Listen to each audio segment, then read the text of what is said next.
pense que le live est commencé. Bonjour tout le monde. J'espère que ça va super bien pour vous. Bon lundi. Ça fait un petit moment que je suis pas venue vous jaser des expériences karmiques. Donc, il y a eu le 25 et le 1er janvier, donc 25 décembre, 1er janvier. Joyeux Noël, bonne année! Donc là, on est rendu le 8 janvier. Excusez mes cheveux, j'osais comme Aline, mais hier on a fait du bateau, j'ai pris le vent. Bon, alors, c'est bon pour l'humidité. Expérience 16-7, compréhension karmique aujourd'hui. Dites-moi, avant de commencer, est-ce que vous m'entendez bien et est-ce que vous écoutez en live ou encore est-ce que vous écoutez en replay? Et si jamais vous vous sentez interpellé par le 16-7, ben, vous allez pouvoir venir m'écrire en privé par la suite afin de pouvoir en savoir plus et tout ça. Donc, les expériences karmiques, j'en reviens quand même pas de mes cheveux.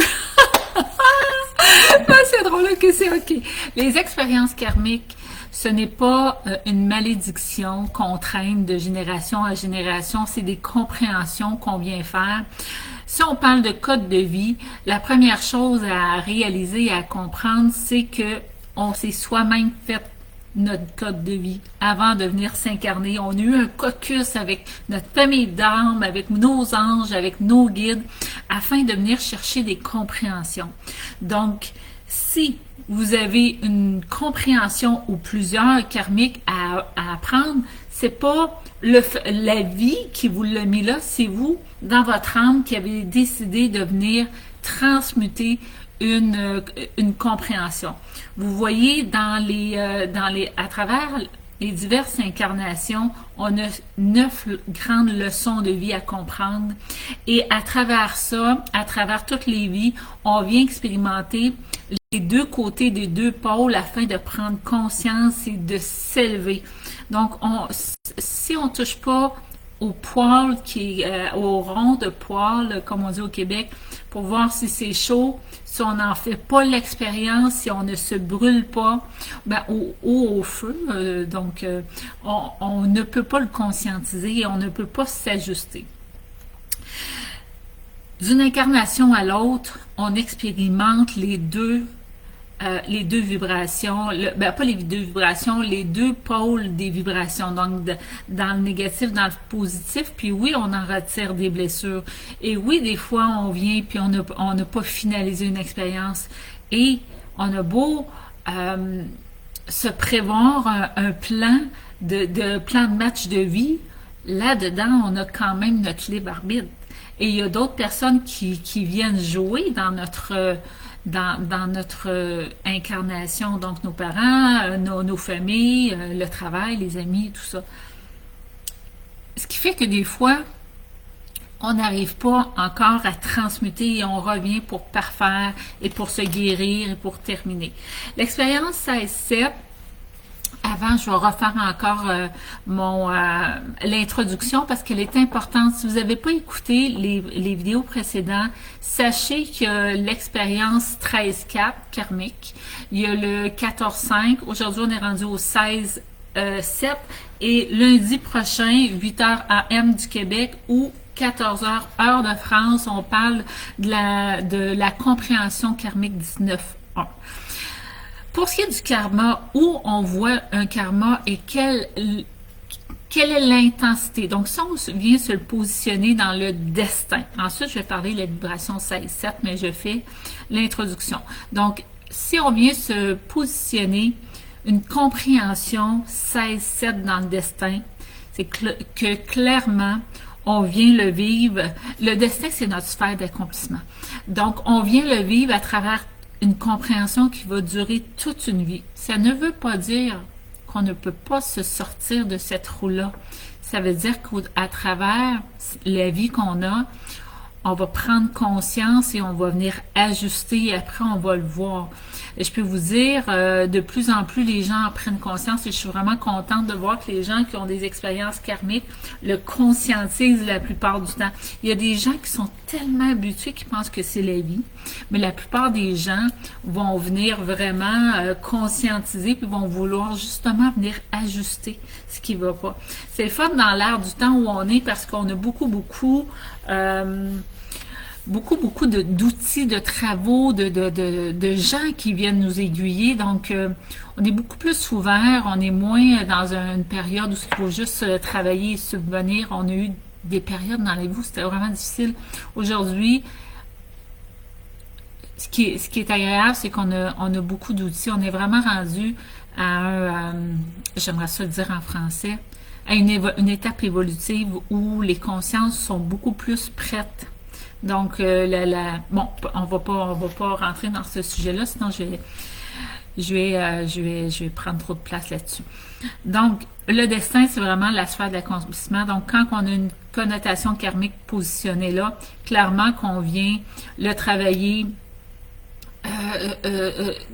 d'une façon omniprésente. Donc, c'est toujours des situations qui vont revenir lorsque c'est... Puis, autant qu'on va le faire subir qu'on va le subir.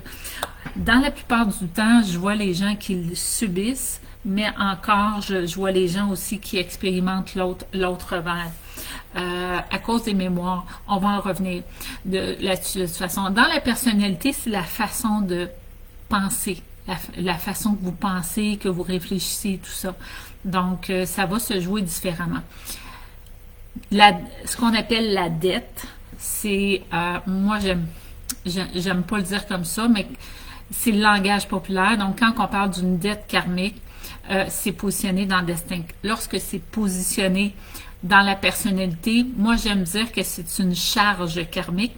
Et lorsque c'est positionné dans une des 4 phases de vie, j'appelle ça une mémoire. Donc, pas juste moi, là, c'est les numérologues sérieux, on appelle ça une mémoire.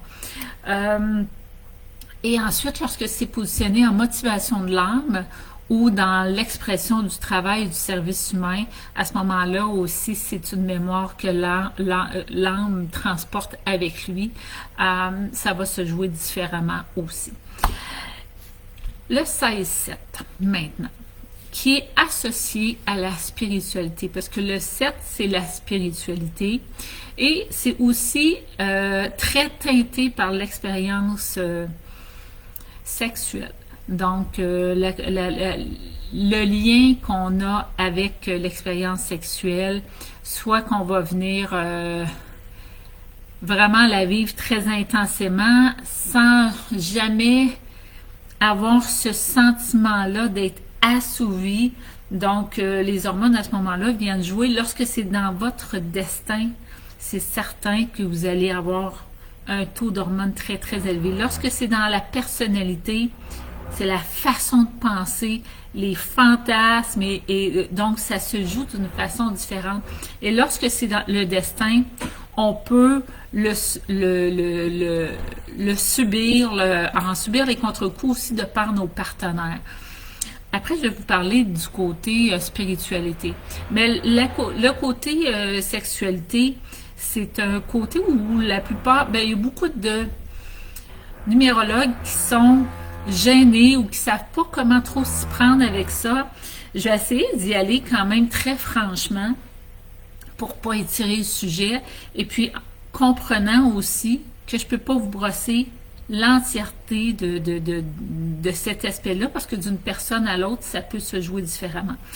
Donc, lorsqu'on a une connotation karmique 16-7, dans le destin, comme je vous dis, c'est beaucoup les envies sexuelles, la recherche de plusieurs partenaires ou une façon d'expérimenter la sexualité qui pourrait être, disons, pas nécessairement dans une pratique normale.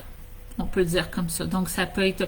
Aujourd'hui, c'est certain qu'on a des médias comme la pornographie sur Internet. Donc, ça pourrait devenir quelqu'un, justement, qui serait capable de juste... qui développerait une... comment qu'on appelle ça? Une accoutumance. Donc, qui deviendrait accro à ça. Donc, pour la stimulation, ça serait constamment la pornographie. Mais ça peut vraiment être de plein de façons. Je ne peux pas parler de tout ça non plus. Et aussi, j'ai un auditoire qui peut être mineur dans mon profil personnel, donc je vais faire quand même attention à ce que je vais dire.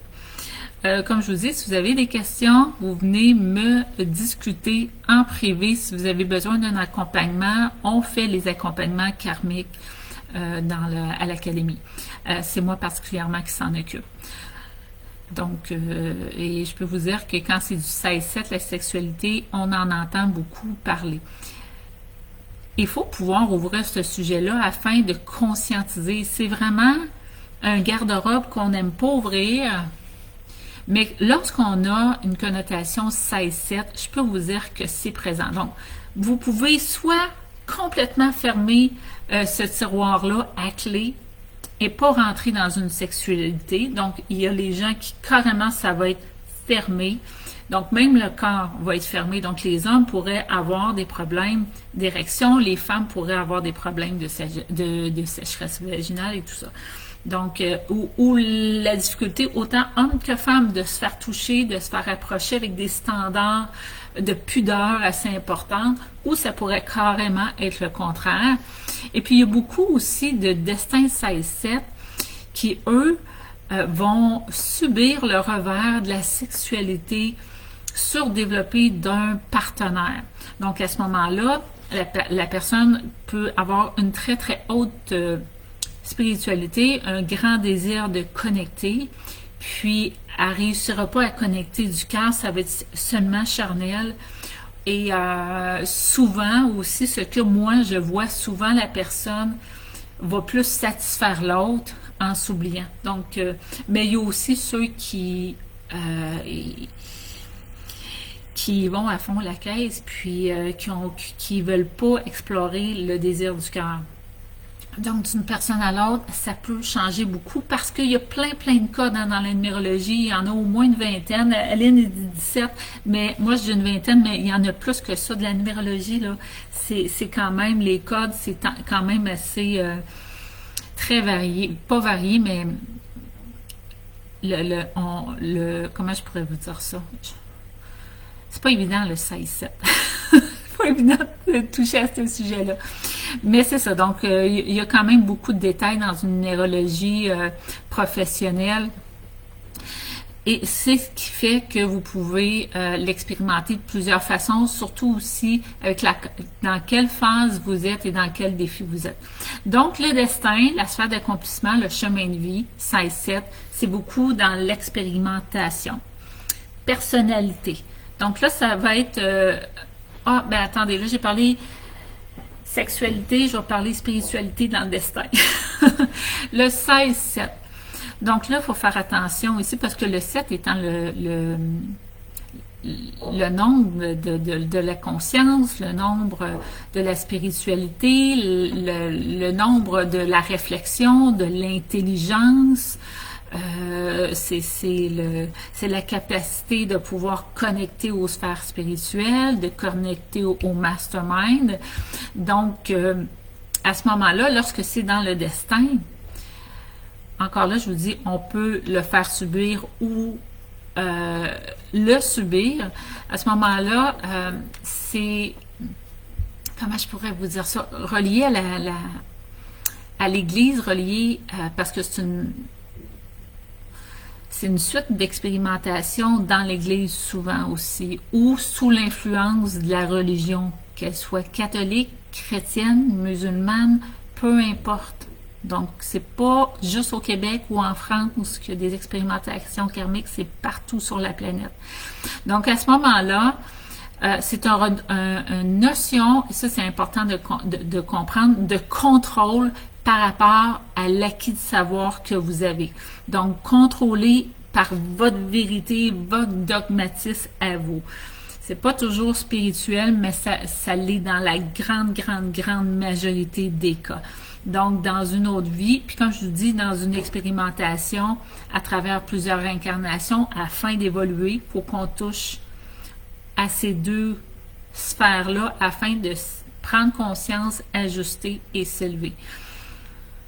Donc, ce qui est à faire attention lorsque vous êtes dans un destin 16-7, c'est que soit vous pouvez subir la doctrine d'une personne, peu importe le mouvement religieux, peut-être que vous êtes soumis à une certaine doctrine dont vous vous pliez, et peut-être que vous faites plier les membres de votre famille ou de vos amis, puis voici la vérité, puis bon, que ce soit le Coran, que ce soit la Bible, que ce soit peu importe le Bouddha, là, vous allez amener votre conscience religieuse en doctrine, vous allez amener les gens, parce que pour vous, fondamentalement, ça va être la vérité. Mais vous pouvez, bon matin Alain, vous pouvez également le subir. C'est pas évident 16-7 à discuter en public, je trouve, parce que c'est des sujets vraiment délicats.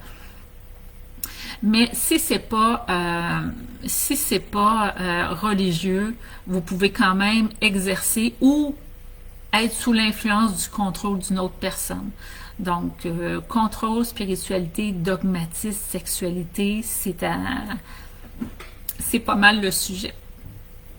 Lorsque vous êtes dans la personnalité, c'est le 7, donc je vous dis, c'est la façon de penser.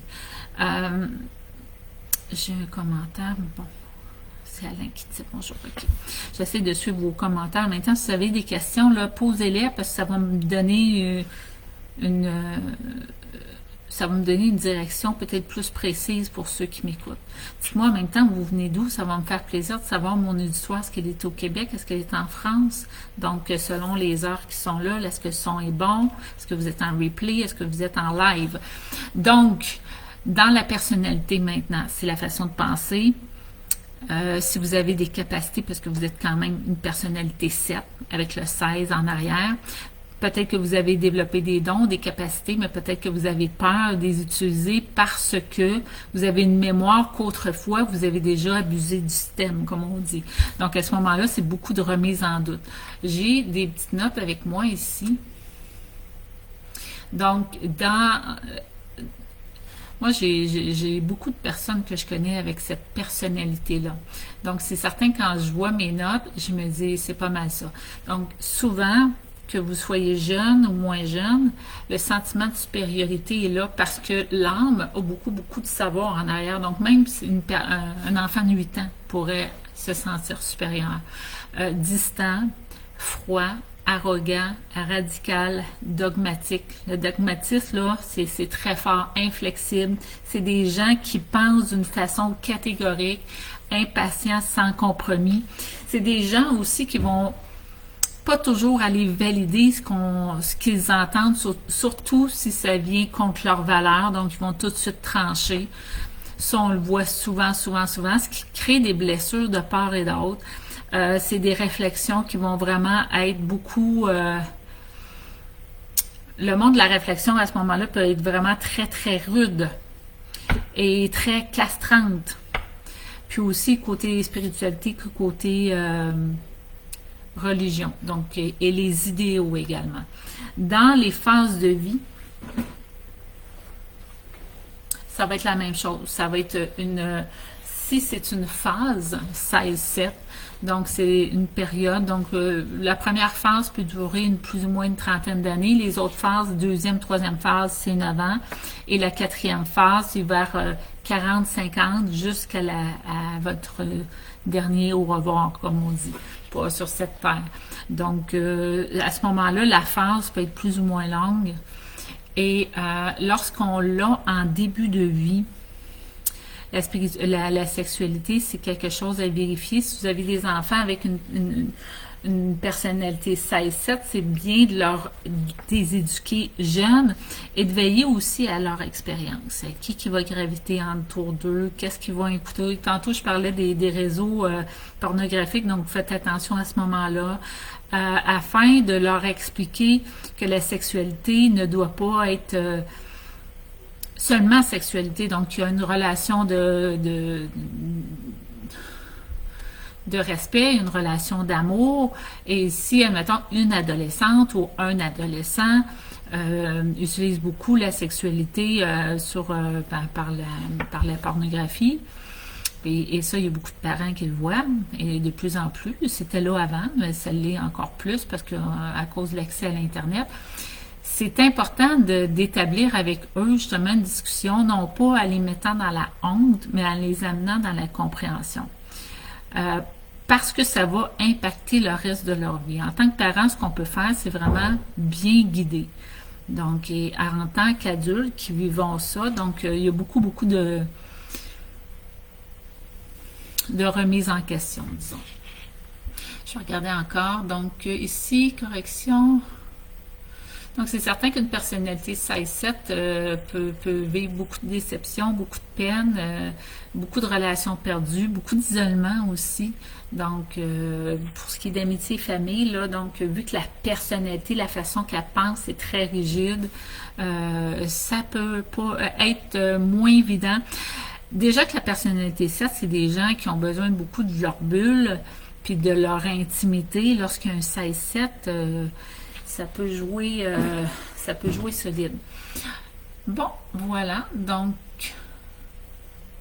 on parle de loyauté, de fidélité aussi. Donc, la loyauté, ça peut être quelque chose à venir travailler.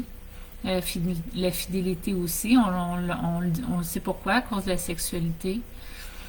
Ce qui est inflexible, impatient, sans compromis aussi. Donc, c'est très, très dur. Donc, c'est vraiment de doucement amener la discussion, d'amener l'ouverture, si vous avez des enfants qui ont cette personnalité-là. Donc, le jour de naissance, c'est le 16. Si vous êtes adulte, venez voir comment vous pouvez corriger vos réflexions, comment vous pouvez corriger vos habitudes, comment vous pouvez corriger la façon que vous parlez aux autres, parce que c'est souvent une façon qui est dure.